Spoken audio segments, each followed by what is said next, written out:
Welcome to Channel Today in History. In today's video we will talk about the day, November 16, 1885, invention of cellulose nitrate film for image printing. In 1878, George Eastman revolutionized photographic technique by introducing dry gelatin plates, replacing the old wet plates, which were very uncomfortable and difficult to handle. The dry plates could be exposed and developed at the photographer's taste. Wet ones, on the contrary, should be emulsified, exposed immediately, and revealed while still wet. Furthermore, this procedure required complicated equipment, which included among many other things a dark-colored light-proof tint whenever the photographer was away from his usual laboratory. Eastman was a pioneer in successfully diffusing dry plates for photography. But as early as 1882, photographers complained that Eastman's plates were losing their sensibility. Eastman then ordered them to be collected, promising to replace those that did not reach certain pre-established quality levels. He deduced that over time the sensitivity of photographic emulsions decreased,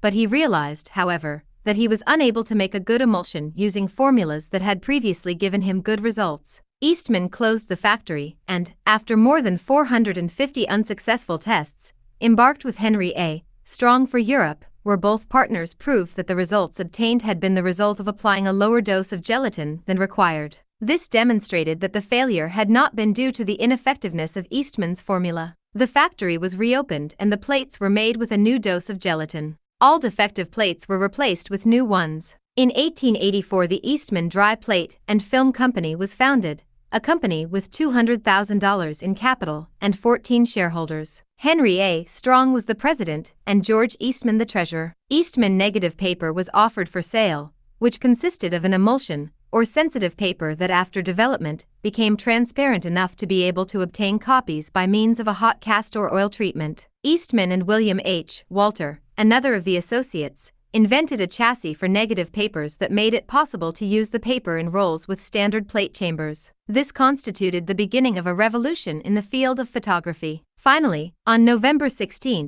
1885, Eastman American Film was launched on the market, which, in contrast to negative paper, was a peelable film, which used paper only as a temporary support for the emulsion. The paper peeled off after it was developed, leaving a thin negative film that was placed on thick crystal or gelatin to make copies. The company opened a wholesale office in London, which marked the beginning of one of Eastman's core business principles, distribution on an international scale. Did you like the video? In the description you will find the blog link with the full article. Give an incentive by subscribing to the channel, liking, commenting, and sharing with your friends. Hugs. Until the next.